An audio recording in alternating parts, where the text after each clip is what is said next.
Jaya Kunja Bihari, Jaya Gopi Jana Vallabha, Jaya Girivara Dari, Jaya Girivara Dari, Yashodanandana Brajajana Ranjana, Yashodanandana Brajajana Ranjana, Yashodanandana Brajajana Ranjana, Yamuna Tira Vanachari,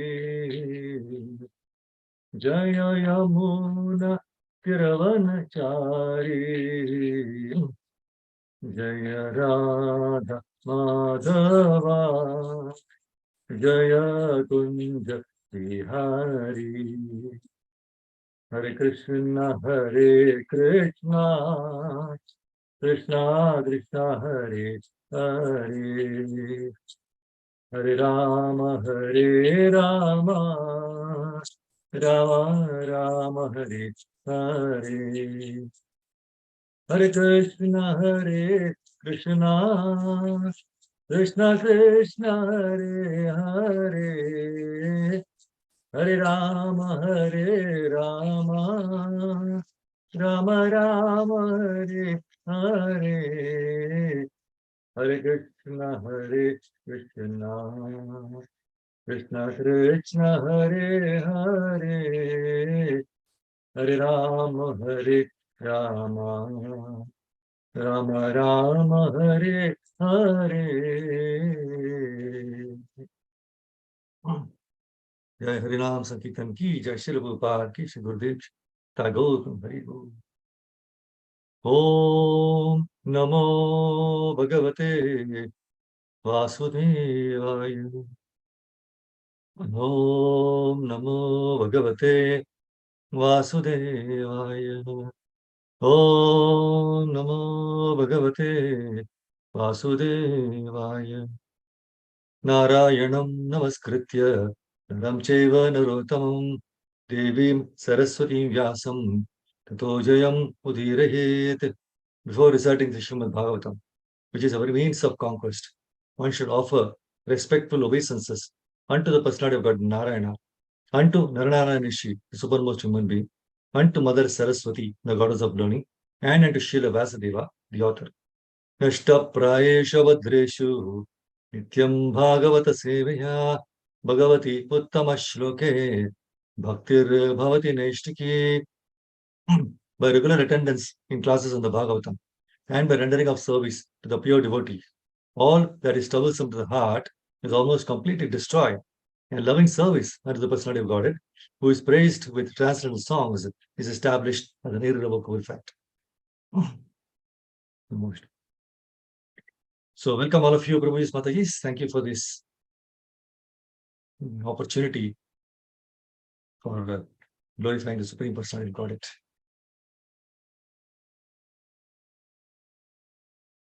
So, today we will be discussing from Srimad Bhagavatam, 3rd canto, 26th chapter, verse number 27. This chapter is fundamentals of the material nature, the title of the chapter. So, let us first recite the verse and then we'll proceed in. Vaikarikad vikurvanam manastatvam ajayata yatsankalpa vikalpabhyam vartate kama sambhavah. Vaikarikad vikurvanam manastatvam ajayata yatsankalpa vikalpabhyam vartate kama sambhavah. Vaikarikad vikurvanan manastatvam ajayata yatsankalpa vikalpabhyam vartate kama sambhavah. Yes, Prabhuji, anybody wants to recite? May I, Prabhuji? Yes, May I? Yeah, go ahead. वैकारिकाद्विकुर्वाणान् मनस्तत्त्वम् अजायत यत्सङ्कल्पविकल्पाभ्यां वर्तते कामसम्भवः. Anybody else? वैकारिकाद्विकुर्वाणान् मनस्तत्त्वम् अजायत यत्सङ्कल्पविकल्पाभ्यां वर्तते कामसम्भवः. Or anybody wants to recite? Can I, Prabhuji? Yes, Mother, go ahead. वैकारिकाद्विकुर्वाणान् मनस्तत्त्वम् अजायत यत् सङ्कल्पविकल्पाभ्यां वर्तते कामसम्भवः. Thank you. Hare Krishna. Go to the synonyms, word to word meaning. Vaikarikat, from the false ego of goodness. Vikurvanat, undergoing transformation. Manaha, the mind. Tattvam, principle. Ajayata, evolved. Yat, whose. Sankalpa, thoughts. Vikalpabhyam, and by reflections. Vartate, happens. Kama Sambhavaha, the rise of desire. Translation and purport by Divine Shri Prabhupada. Shri Prabhupada ki jai. From the false ego of goodness, another transformation takes place. From this evolves the mind, whose thoughts and reflections give rise to desire. Purport. The symptoms of the mind are determination and rejection, which are due to different kinds of desires. We desire that which is favorable to our sense gratification, and we reject that which is not favorable to sense gratification. The material mind is not fixed, but the very same mind can be fixed when engaged in the activities of Krishna consciousness. Otherwise, as long as the mind is on the material platform, it is hovering, and all this rejection and acceptance is asat, temporary. It is stated that he whose mind is not fixed in Krishna consciousness must hover between acceptance and rejection. However advanced a man is in academic qualifications, as long as he is not fixed in Krishna consciousness, he will simply accept and reject and will never be able to fix his mind on a particular subject matter. Jai Shri Prabhupada's transcendental purport ki jai. Om Gyanandasya Jnananjana Shalakaya Chakshurunmilitam Yena Tasmai Shri Gurave Namaha.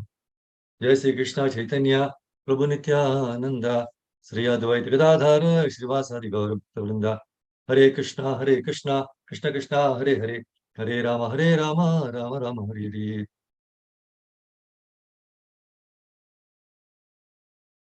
Yanta Pravishmama, Shimanta Supta, Sanjeevayate Krishna Sudamna, Anyam Chahasta Chanashram, Prananama Bhavati Ushatadim. Yes, Krishna.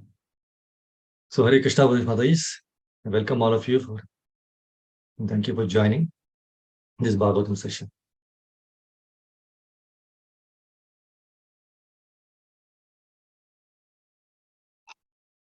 See, before starting in the previous verse, actually in the 26th verse, maybe we'll share the screen for this verse.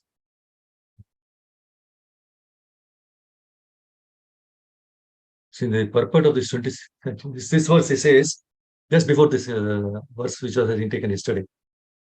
Translation says, this false ego is characterized as a doer, as an instrument, and as an effect. It is further characterized as a serene, active, or dull, according to how it is influenced by the modes of goodness, passion, and ignorance. Purport. Ankara, or false ego, is transformed into the demigods, the controlling directors of material affairs. As an instrument, the false ego is represented as different senses and sense organs. And as the result of the combination of the demigods and the senses, material objects are produced. In the material world, we are producing so many things. And this is called advancement of civilization. But factually, the advancement of civilization is a manifestation of the false ego. By false ego, all material things are produced as objects of enjoyment. One has to cease increasing artificial necessities in the form of material objects. One great Acharya, Narottamadaasa Thakura, has lamented that when one deviates from pure consciousness of Vasudeva or Krishna consciousness, he becomes entangled in material activities. The exact words he uses are Satsanga Chadi Kainu Asate Vilasa Te Karana Lagila Ye Karma Bhanda Fasa. I have given up the pure status of consciousness because I wanted to enjoy the temporary material manifestation. Therefore, I have been entangled in a network of actions and reactions. Okay. So coming to the proper words, let us discuss few of the points. Whatever we can learn from this. See, the Mahat Tattva, that is all the ingredients. You remember, once we read this 5 senses, 5 working senses, and all those, right? All those are not yet manifested. They're just ingredients lying down. So that's a Mahat Tattva, is a medium between pure spirit and material existence. So it is the junction of matter and spirit, where from the false ego of the living entity is generated. All living entities, they are different parts and parcels of the Supreme Personality of Godhead. So, under the pressure of false ego, the conditioned souls, we are a conditioned souls because we are still in conditions, right?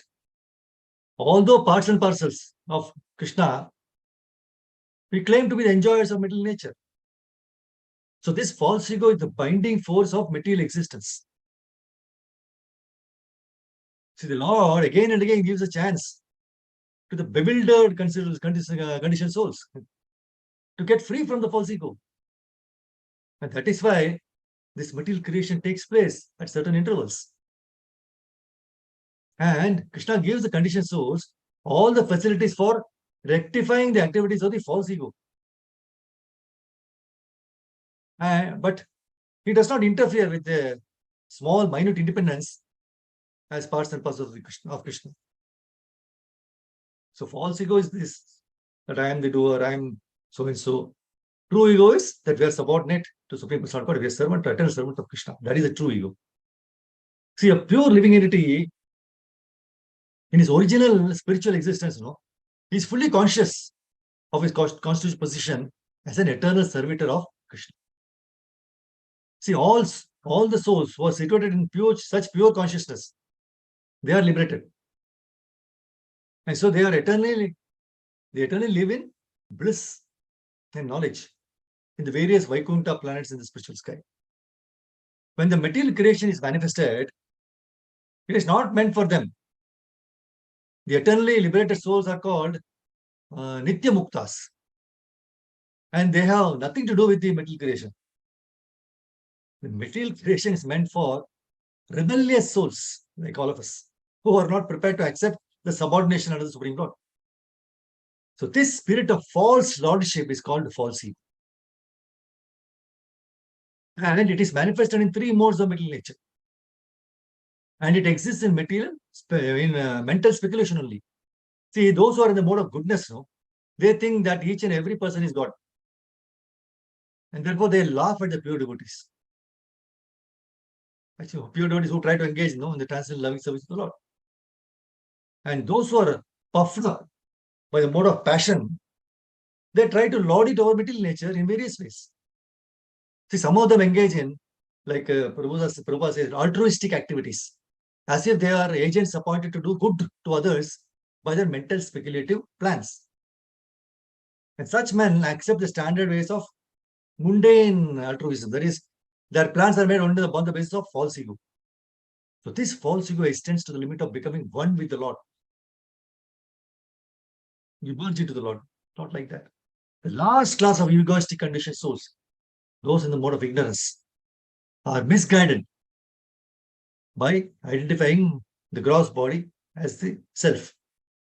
So all their activities are centered around the body only, body conscious. So all these persons are given the chance to play with false egoistic ideas. But at the same time, Krishna is so kind enough to give a chance to take help from scriptures like Bhagavad Gita, Bhagavatam, so that they may understand the science of Krishna and thus make their lives successful. So the entire material creation is meant for the falsely egoistic living entities who are hovering. Hovering means just roaming about, just a bit, roaming about on the mental plane under different illusions in the modes of material nature. See, in the translation purport of 3.5.30, the false ego is transformed into mind by interaction with the mode of goodness. So all the demigods who control the world are also products of the same principle. That is interaction of false ego and the mode of goodness. So Prabhupada says, false ego interacting with the different modes of material nature is a source of all materials in the phenomenal world.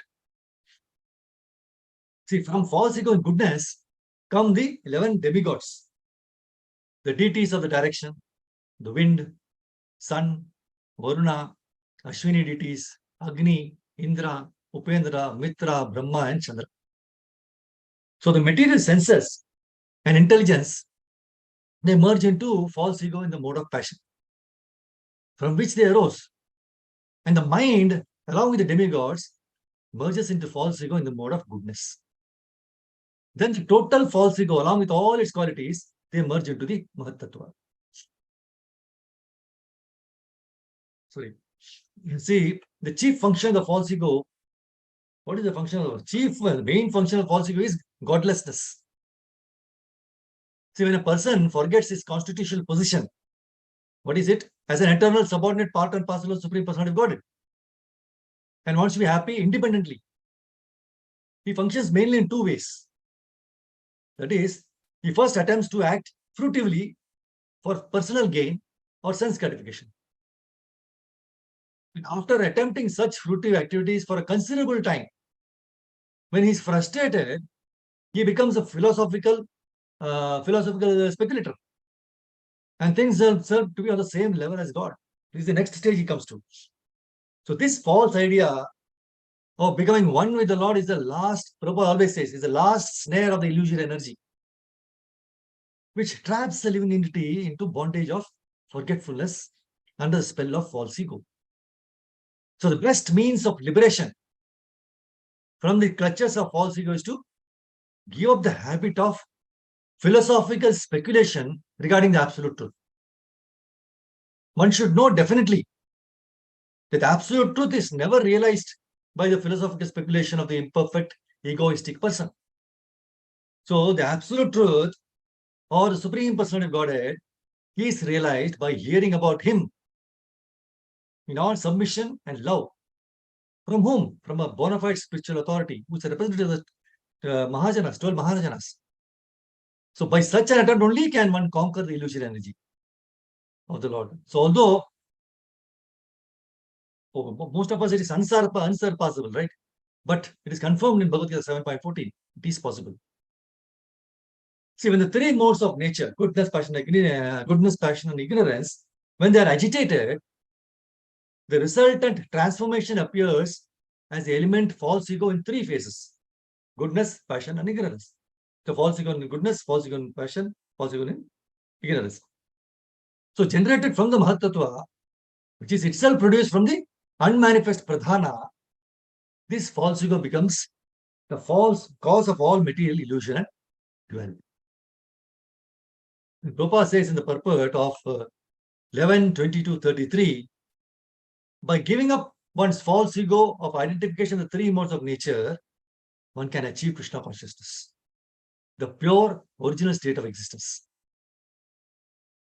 The word moha vikalpa hetuhu indicates that because of false ego, one considers himself to be the enjoyer of nature. That's why we think I am the one who is creating, I am the one who is doing, right? Because of the false ego, and thus develops a false sense of material duality in terms of material happiness and distress. So false ego is removed by identifying oneself as the Lord's eternal servitor in full Krishna consciousness. That only that way you can remove that. Otherwise, ego is there. No, always. If your ego is hurt, we react and we get angry, right? All these things. That's because of false ego. Whereas the true ego is the eternal servant of Krishna. So the desire for material association arises from one's propensity to deny that everything is God's energy. So falsely we imagine material sense object to be separate from Krishna.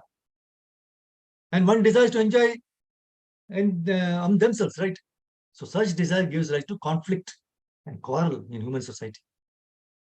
This is my land, like that, like that. So this conflict inevitably gives rise to a great anger, which makes human beings become foolish and destructive.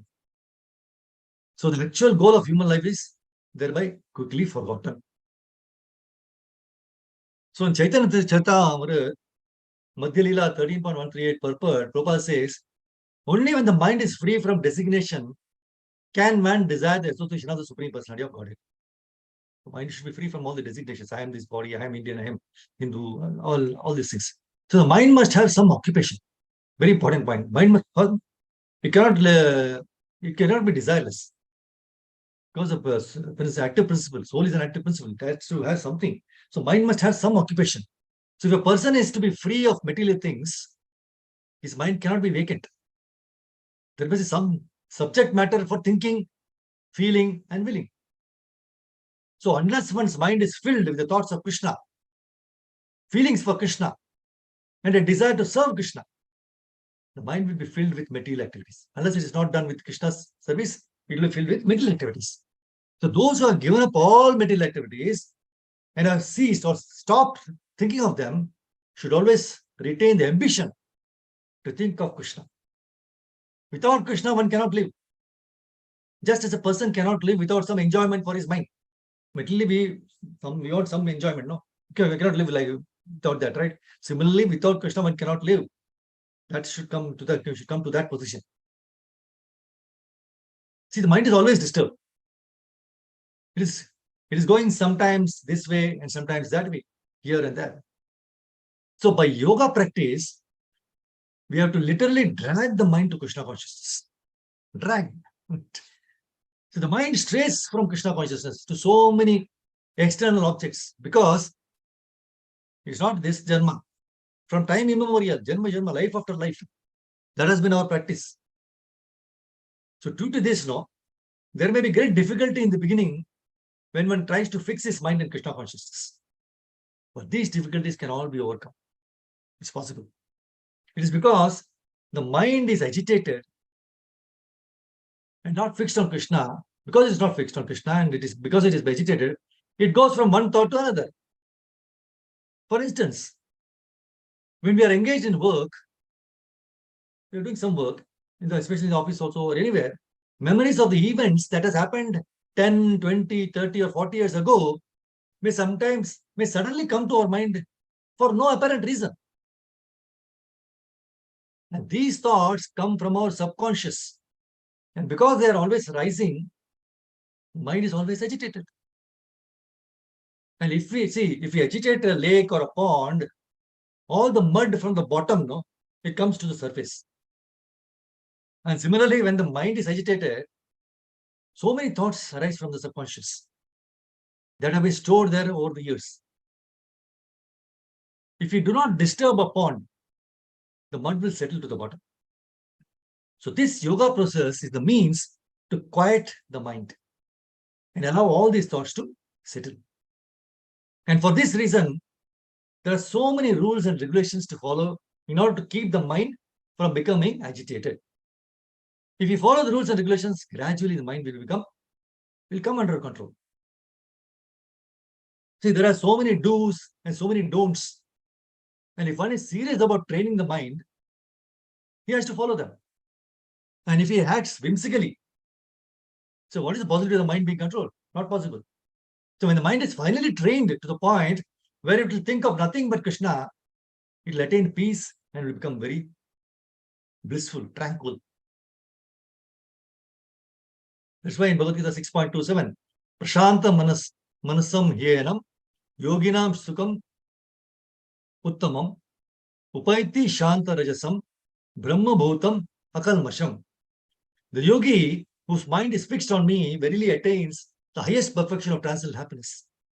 He is beyond the mode of passion. He realizes his qualitative identity with the Supreme, and thus he is free from all reactions to past deeds. See, the mind is always concocting objects for happiness. Correct? No, we're always trying to look for this will give me an iPhone will give me happiness. This bungalow will give me a BMW will give me happiness. So always concocting objects for happiness. I'm always thinking this will make me happy. That will make me happy. Happiness is here. Happiness is there. In this way, the mind is taking us anywhere and everywhere. It is as though we are riding on a chariot behind an unbridled horse. Unbridled means it's not in the reins are not kept properly. Just like that is there. So there is no control for us. Horse may take you anywhere. So we have no power over where we are going. We can only sit in the horror and watch helplessly because the horses are taking us here and there. So as soon as the mind is engaged in the process of Krishna consciousness, specifically by chanting Hare Krishna, Krishna Krishna, Hare Hare, Hare Ram, Ram Ram, Hare Hare, then the wild horses of the mind will gradually come under our control.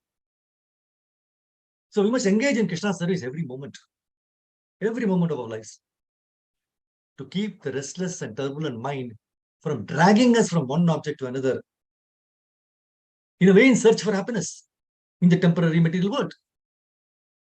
Yunjan evam sadatmanam yogi vigata kalmashaha sukena brahma samsparsham atyantam sukham ashnute. Thus the self-controlled yogi, constantly engaged in yoga practice, becomes free from all mental contamination and achieves the highest stage of perfect happiness in transcendental loving service to the Lord. So Krishna, Prabhupada says in the purport of 6.28, Krishna serves as a patron for one who is devoted to him. When one is in difficulty, Krishna saves him. That's because, as it is said in Bhagavad Gita, Krishna is the real friend of every living entity. And we have to revive our friendship with him. Revive. That means we already have had the friendship, but we have lost, forgotten. So we have to revive. So the method for reviving this friendship is the process of Krishna consciousness. By practice of Krishna consciousness, mundane, passionate hankering will come to a stop. So this passionate hankering keeps us divorced from Krishna. Krishna is within us and is waiting for us to turn to him. But we are too busy passionately eating the fruits of the tree of material desire. So this passionate compulsion to enjoy these fruits must stop. And we must situate ourselves in our real identity as Brahman, that is pure spirit. In purport of 4.8.44 Bhagavatam, the entire yoga system is described in summary. And special stress is given to the breathing exercises for stopping the disturbing mind. See, the mind by nature is always oscillating here like this. For it is very fickle. But the breathing exercise is meant to control it. So this process of controlling the mind might have been very possible in those days, millions of years ago, when Dhruva Maharaj took it. But at the present moment, the mind has to be fixed directly on the lotus feet of Krishna by chanting the Hare Krishna mantra. By chanting Hare Krishna mantra, one immediately concentrates on the sound vibration and thinks of the lotus feet of the Lord. And very quickly, one is elevated to the position of trance, samadhi. So if one goes on chanting the holy names of the Lord, which are not different from the Supreme Personality of Godhead, naturally his mind becomes absorbed in the thought of the Lord. So it is recommended to Dhruva Maharaj that he meditate on the Supreme Guru or Supreme Spiritual Master. So the Supreme Spiritual Master is Krishna, who is therefore known as Chaitya Guru. And this refers to the Super Soul, Paramatma, who is sitting in everyone's heart. He is a Chaitya Guru. So he, as a Chaitya Guru, helps from within, as stated in Bhagavad Gita. And he sends the spiritual master who helps from outside. So the spiritual master is the external manifestation of the Chaitya Guru, or the spiritual master sitting in everyone's heart. So the process by which we give up our thoughts of material things is called pratyahara. Process by which we should give up our thoughts of material things. That is called pratyahara, which entails being free from all material thoughts and engagements. So the word abhidhyayet, which is used in this verse, that is 4.8.44, indicates that unless one's mind is fixed, one cannot meditate. So the conclusion is that the meditation means thinking of the Lord from within. So whether one comes to that stage by the Ashtanga yoga system or by the method I recommended in the Shastras, especially for this present Kali Yuga, to constantly chant the holy name of the Lord, the goal is to meditate on the Supreme Personality of God. In same way, Prabhupada in 4.29.65 purport, he says, actually the Supreme Personality of God, Krishna, he is a supreme enjoyer. He is a supreme enjoyer. We are not.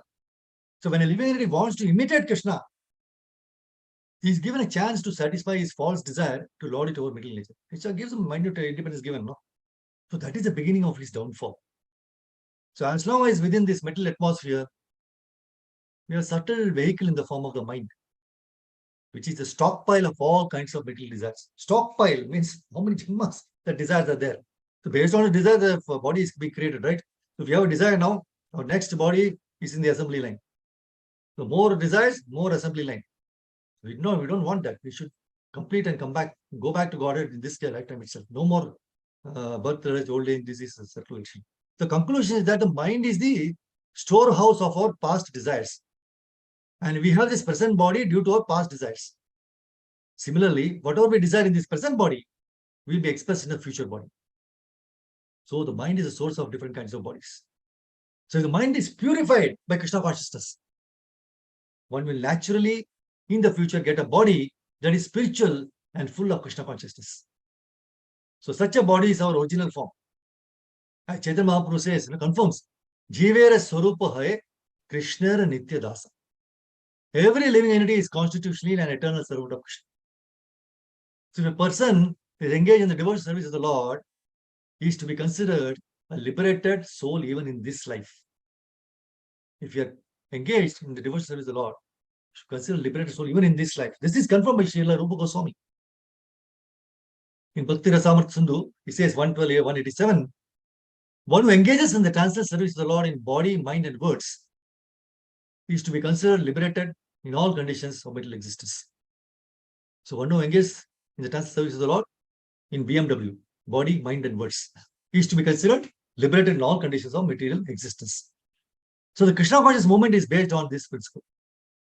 So we must teach people to absorb themselves always in the service of the Lord, because that position is their natural position. Others are artificial. Others we are not able to get happiness. So one who is always serving the Lord is to be considered already liberated. So this is also confirmed in Bhagavad Gita 14.26. Mam chayo abhabhyabhichareణ bhakti yogena sevate sagunan samati teitan brahma bhuyaya kalpate. One who always engages in the spiritual activities of unalloyed devotional service at once transcends the modes of material nature and is elevated to the spiritual platform. The devotee is therefore above the three modes of material nature, and then is even transcendental to the Brahmana platform. See, a Brahmana may be infected by the two baser modes, that namely Rajoguna and Tamoguna. A pure devotee who is free from all material desires, experiences the mental platform, and who is also free from all these philosophical speculations of fruitive activity, is always above material conditioning and is always liberated. See, in Bhagavatam 1:13-49, it says that Supreme Personality of Godhead, Lord Shri Krishna, in the guise of all devouring time, Kala Rupa, has now descended on earth to eliminate the envious from the world. Rupa says in the purport, there are two classes of human beings, envious and obedient. Now, since the Supreme Lord is one and the father of all living entities, the envious living beings are also his sons, but they are known as the Asuras. But the living beings who are obedient to the Supreme Father are called Devatas or demigods, because they are not contaminated by the material consumption of life. My Guru Maharaj used to say, those who try to go against the Supreme Controller are inauspicious and considered as the demoniac, Asura. Inauspicious things. So inauspicious things, activities or matter should be avoided like poison. Devotees should try to get rid of such activities, otherwise he is victimized. So to follow the inauspicious path is to disturb our natural system, which is already set by nature. Now, due to lack of faith in Krishna, we are disobeying the religious principles and act against it. Why we are disobeying? Because we have lack of faith in Krishna. So somehow or the other, we manage to follow some principles as devotees, no? At least. So this is also only due to some invisible pressure of religious society that we are behaving like sober entity. Because some pressure from somewhere, right? Doesn't come naturally. So, but it is absent in the animal society. So they are not having any restrictions. But we are having restrictions and regulations, right? The animals, they don't. So even then we can observe that animals never break the commands of the nature and they never misbehave. Guru Maharaj gave a very good example of a dog. He said, did any one of you have seen or read in any newspapers that one dog murdered another dog? Or a dog caught for theft? But we are reading that man is caught for stealing, man murders another, and so on. So if we observe and compare animal society with human society, then we will find animal society to be more sober and natural than human beings. And it's just because they are still following their prescribed religious principles, and human beings fail to do so. So due to our rascaldom, the Supreme Authority Krishna had deputed Yamaraj only for the human society. And another example he gave of a cat and rat. See, for kittens, it is pleasure to have association of his mother.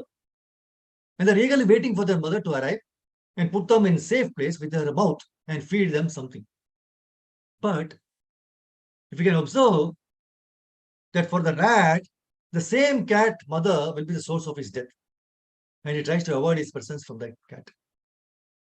It is like this because of the arrangements of the nature that at one time, the same cat is able to provide the motherly affections to her kittens. And on the other hand, same cat strikes as a horrible death to the rat. For kitten, she is mother, and for rat, she is an enemy. Same way, Krishna also provides fatherly affections to his devotees like Prahlad Maharaj. At the same time, he will be death personified for demons like Hiranyakashipu. So if you are sane enough to understand and appreciate the supremacy of Supreme Lord Krishna, we will not be unnecessarily meddling with his affairs. We would rather obey him nicely and be favored by Krishna. The Supreme Personality of Godhead Krishna is omnipresent. The way we see him, the way we get him. The most devouring form of Krishna is time. It is mentioned in Bhagavad Gita 11.32. Kalosmi, right? The Supreme Personality of God said, time I am, the great destroyer of the worlds. And I have come here to destroy all people. With the exception of you, the Pandavas, all the soldiers here on both sides will be slain.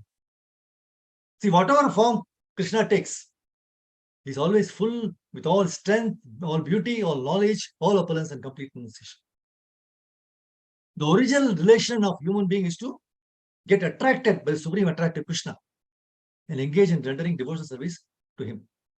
But due to the illusion and strong impact of material existence, the original nature of human beings got diverted towards the material attractions instead of Krishna.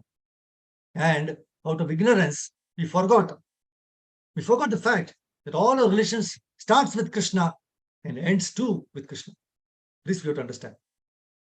We should understand that all our relations start with Krishna and end with Krishna. See, those who cut down their wants and lead a simple life will be glorified all over the world. Srila Prabhupada did not want anything. And that's why he is being glorified and worshipped all over the world, daily, even now. He did not want anything for himself. So we should also practice these things. We should not exploit any living entity. See, they are also suffering in the middle world like us. So better we treat them like us. So the verse in Bhagavatam 11:26 says, Tato dusangam utsrijya, means you give up the bad association. Otherwise, the mind will drag us.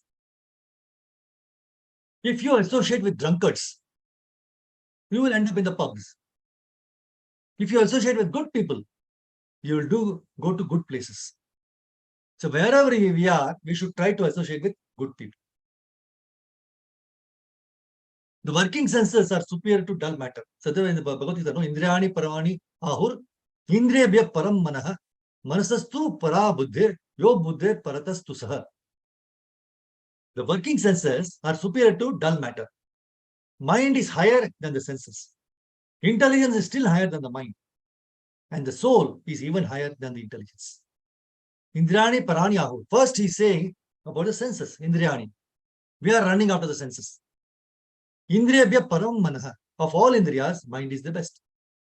Manasastu para buddhir. Intelligence beyond the mind. He started with the senses, then he went to the mind, and then from there he went to intelligence. Yo buddhir paratastu saha. Then he speaks about the soul. So unless we purify our intelligence, the mind and senses, we cannot approach Krishna. That is why we purify our intelligence and then we forget about the mind's demands. Intelligence is purified by directing it to transcendental subjects Singing bhajans, kirtans, japa. Of all this, japa is the best. Chanting Hare Krishna, Krishna Krishna, Hare Hare, Hare Ram, Hare Ram, Ram Ram. See, let us see the way to free the mind from moods. See, natural difficulties are also there. There's a nice verse in Bhagavatam 398 which describes this truth. Natural difficulties also there. See, he says, "Oh great actor, my lord, all these poor creatures are constantly perplexed by hunger, thirst, severe cold, secretion, and bile, attacked by cough in winter, blasting summer, rains, many other disturbing elements, and overwhelmed by strong sex urges and indefatigable anger. I take pity on them, and I am very much aggrieved for that." Beautiful verse. Lord Brahma says that these are the things which trouble us really. Kshut means hunger. So in this life, we have taken so many packs of rice, wheat, butter, ghee, right? Yeah. But again and again, we are hungry.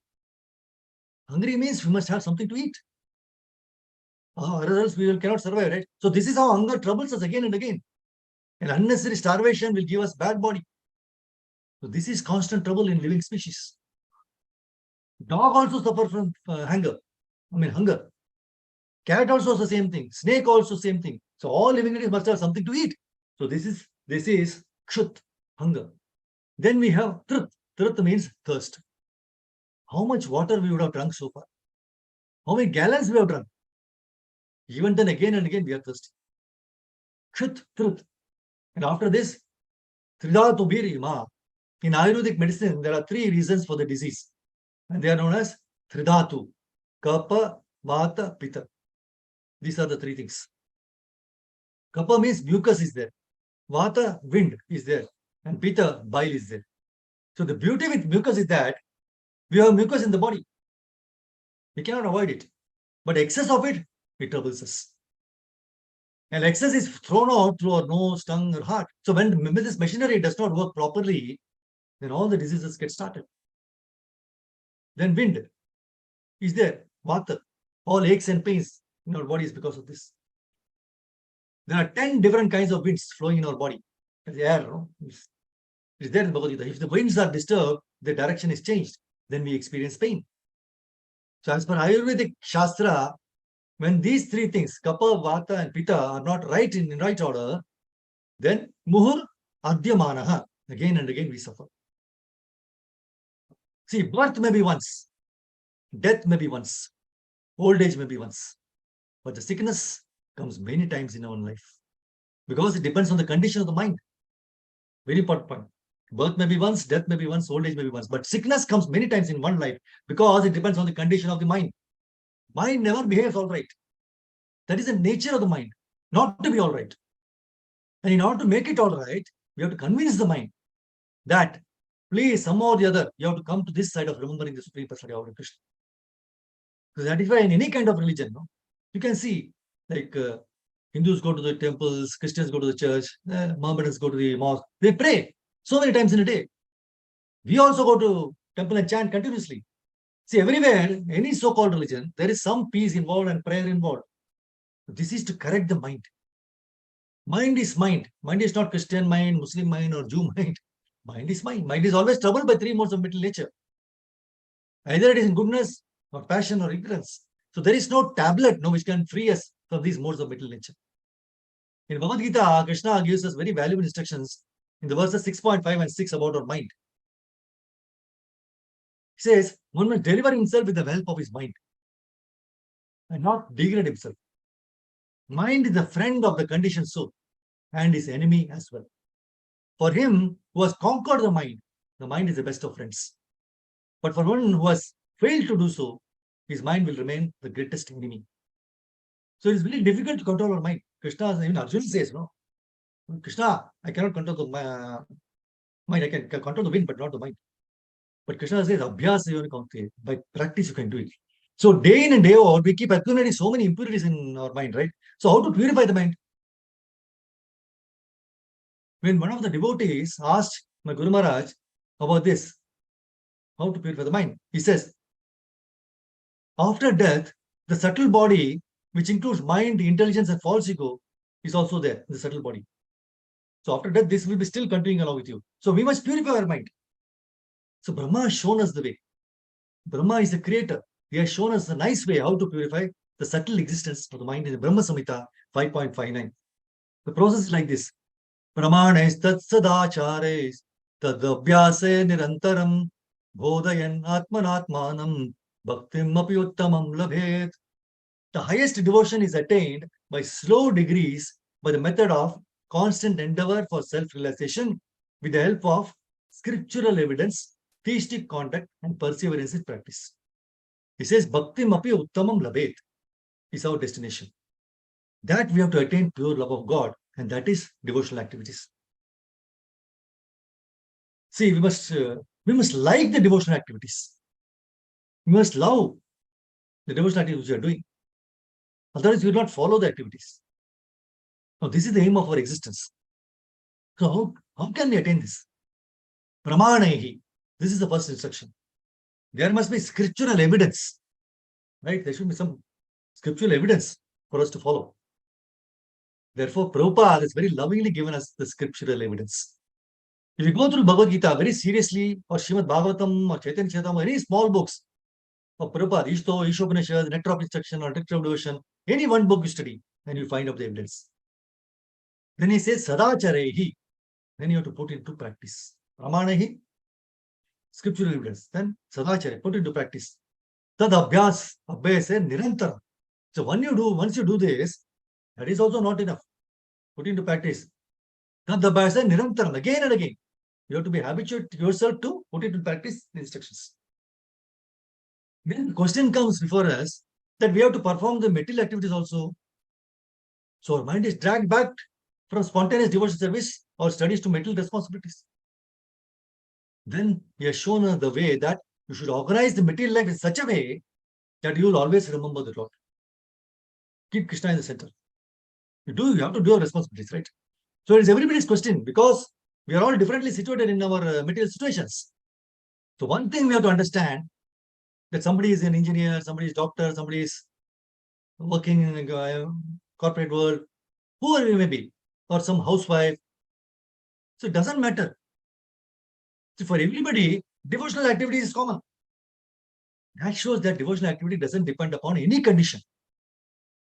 That you must be like this, then only you can perform devotional service. No. You can see thousands of families, they perform different activities. You can see also day-to-day activities everywhere. But everybody crowd in the temple. There is no condition for devotional service. And this we forget. That's why it is very difficult for us to come to spiritual side of existence. See, 2:1:18 of the translation purport. See, gradually as the mind becomes progressively spiritualized and withdraw it from sense activities, by intelligence the senses will be controlled.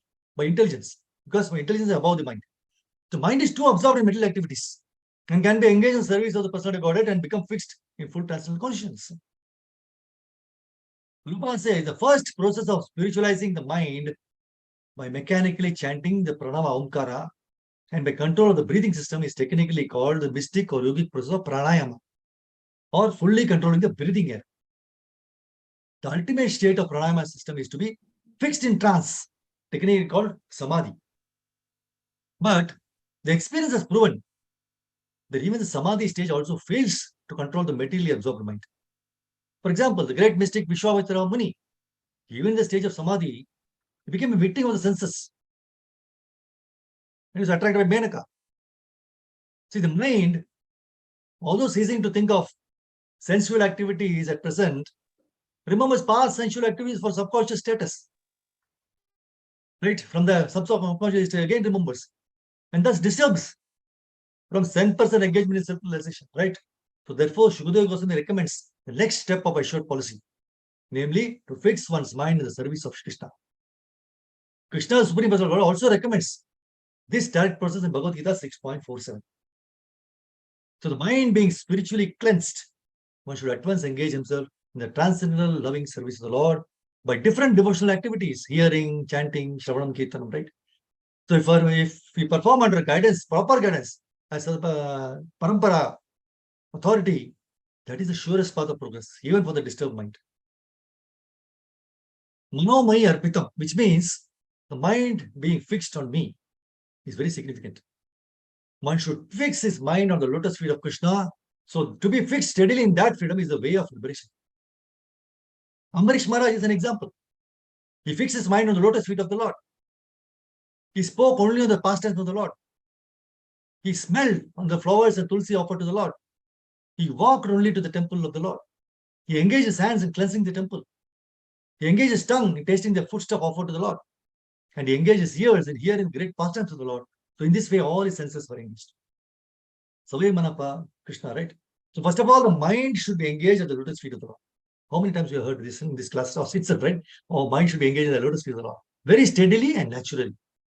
Because the mind is the master of the senses. And when the mind is engaged, all the senses are engaged. That is Bhakti Yoga. Yoga means controlling the senses. The senses cannot be controlled in the proper sense of the term. They're always agitated. So this is also true with the child, right?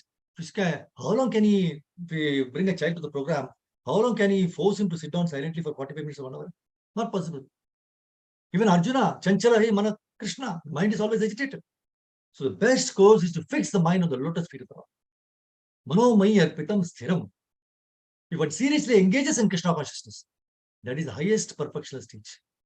All Krishna conscious activities are on the highest perfectional level of human life. See, the mind is always agitated by acceptance and rejection, which are compared to mental waves that are constantly tossing. So the living entity is floating in the waves of material existence because of his forgetfulness. If we simply regard the lotus feet of Krishna as our ultimate shelter, we shall be saved from all these waves of Maya, which are in various ways they are exhibited as mental and sensual activities. Thereby the agitation of reaction and acceptance will cease. So Krishna instructs in Bhagavad Gita 18.6 is Sarva Dharman Parityeja Mamekam Sharanam Vraja Aham Tvam Sarva Papebhyo Moksha Shami Ma Shuchara. Abandon all varieties of religion and just surrender unto me. I shall deliver you from all sinful reactions. Do not fear. Therefore, if we simply place ourselves at the lotus feet of Krishna by taking Krishna consciousness and keeping always in touch with him by chanting Hare Krishna, Krishna Krishna, Hare Rama, Rama Rama, Hare Hare, we do not take much trouble in arranging to return to the spiritual world. So by the mercy of Sri Chaitanya Mahaprabhu, this is very easy. Hare Rama, Hare Rama, Hare Rama eva kevalam. Galo nastyeva gatiranyataha. So this is the way. So the best example of nirvana in 3:28-35 is given in Bhagavad Gita. See, in the beginning, the mind of Arjuna deviated from Krishna's thoughts, Krishna's plan. Krishna wanted Arjuna to fight. But Arjuna did not want to. So there was disagreement. But after hearing Bhagavad Gita from Supreme Personality of God Krishna, Arjuna, what did he do? He dovetailed his mind with Krishna's desire. This is called oneness. Dovetail his mind, Krishna's plan. So this oneness, however, does not cause Arjuna and Krishna to lose their individualities. If they merge, that means it becomes one. No, individuality is still there. Well, Mayavadi philosophers, no, they cannot understand this.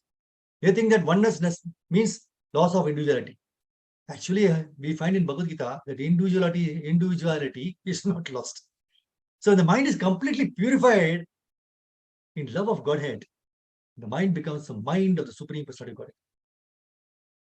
Mind at the same time does not act separately, nor does it act without inspiration to fulfill the desire of the Lord.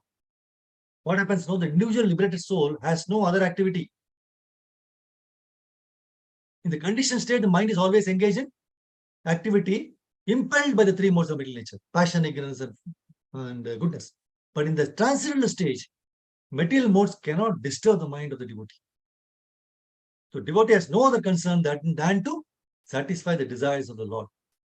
And that is the highest stage of perfection, called nirvana or nirvana mukti. So at this stage, the mind becomes completely free from material desires, above the material modes. So this is a beautiful verse which we discussed. So it says, the symptoms of the mind are determination of like accepting and rejecting, right? And because of the different kinds of desires. We may have desire. Some of them we accept, some of them we reject. So we desire that which is favorable for our sense gratification, we accept. But it's not, we leave it. So naturally, when somebody has to chant, come for program, it is not favorable for sense gratification. No? So we reject it. We come to mall, go movie, then that is for our sense gratification. So we favorable, so we go. So the mental mind is not fixed. But the very same mind can be fixed when engaged in the activities of Krishna consciousness. Otherwise, Prabhupada said the purport of this 27, 326, 27, as long as the mind is on the material platform, it is hovering. And all this rejection and acceptance asat is temporary. So he whose mind is not fixed in Krishna consciousness must hover between acceptance and rejection. If you are not in Krishna consciousness, you will be again going, okay, oh, this is okay, this is not okay. Even our advanced man in academic, very high qualified also, as long as he's not fixed in Krishna consciousness, he will simply accept and reject. And he will never be able to fix his mind on the particular subject matter. So it's very important to understand. Where we have the attention, attraction is there. See, in the schools also, we were attentive to maybe English language, English subject or math. Because we were attentive to, for example, in maths, we did very well in maths. Then we got attracted to maths because we were attentive. Some people, they don't like maths because they are not attentive to maths. If you are attentive, you get attracted. So you need first is attention, then attraction. So we should get attention to Krishna consciousness, attentive to all the instructions from Krishna and the spiritual master, Prabhupada, then automatically the attraction follows. So just follow this. Just try it out for this 30 days. Be attentive whatever you're doing, and you see how you get attracted to that.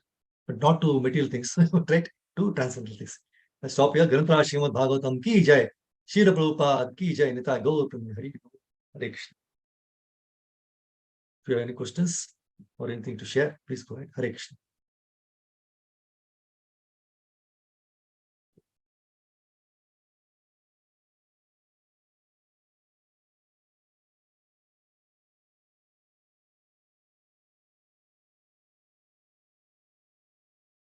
Yes, anything? You have anything which you felt Hare is Krishna, useful, you can Prabhu. put back into it. Hare Krishna, Prabhu. Hare Krishna, Very Prabhu. nicely explained. Hare Krishna. Very nicely explained, Prabhu. So wonderfully. It's just Hare Krishna, Prabhu. one thing that I wanted to ask you was, it's difficult Yes, to develop the attraction. So one should start with something which is very, very basic, and then over a period of time. For example, maybe me, I have no attraction towards reading, or I can't spend time on reading. So in such cases, I should start with something which is very, very minimum. So that's the starting stage for the devotees. Maybe chanting. True. Or maybe if I'm attracted towards prasadam, so I get fed by prasadam, or maybe I am interested in doing some physical seva. So then I should get attracted by physical seva. So is that the right process? Yes, Prabhu. You see, first thing as I told you, attention is more important. So if you are attentive, so most of everyone got attention to the prasadam initially. That's why we got attracted to prasadam. So we are like always having. So for that we used to come to Krishna consciousness. Then slowly and steadily we got we saw the darshan of the Lord. Got the attention. We saw beautiful decoration. Oh, wonderful. So got attracted. Then of course definitely the kirtans, the dancing and the wonderful kirtans, and so we are so much attentive to that, then automatically get an attraction towards that. So this is transcendental attraction we can get. But we are also attentive to our material things as well, right? So I would like to have a BMW, I have to have an iPhone or a big bungalow, all these things.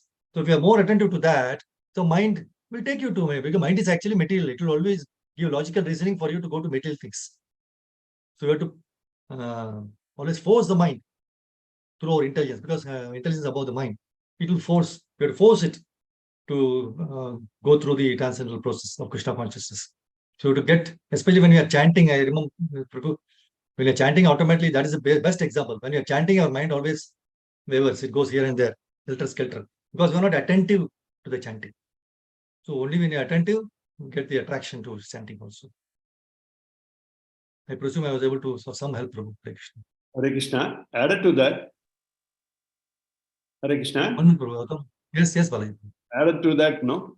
Sri Prabhupada has, that's why he started with, he himself make the prasad and give it to the hippies and, in the foreign countries. He was able to make them to have the attention.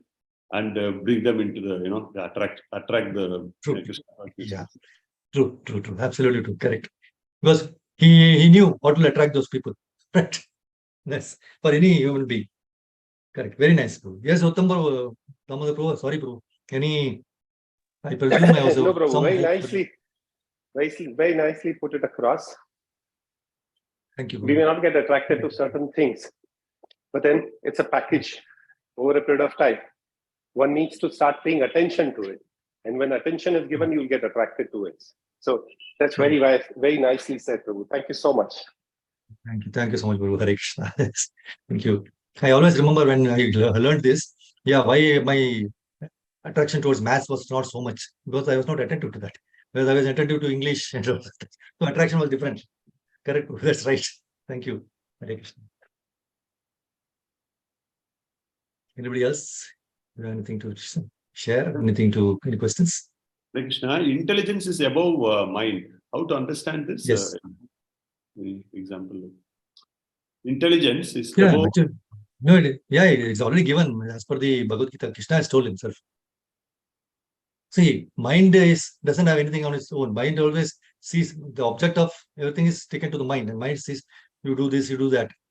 So by intelligence means we think, intelligence is the reasoning, what is right and what is wrong.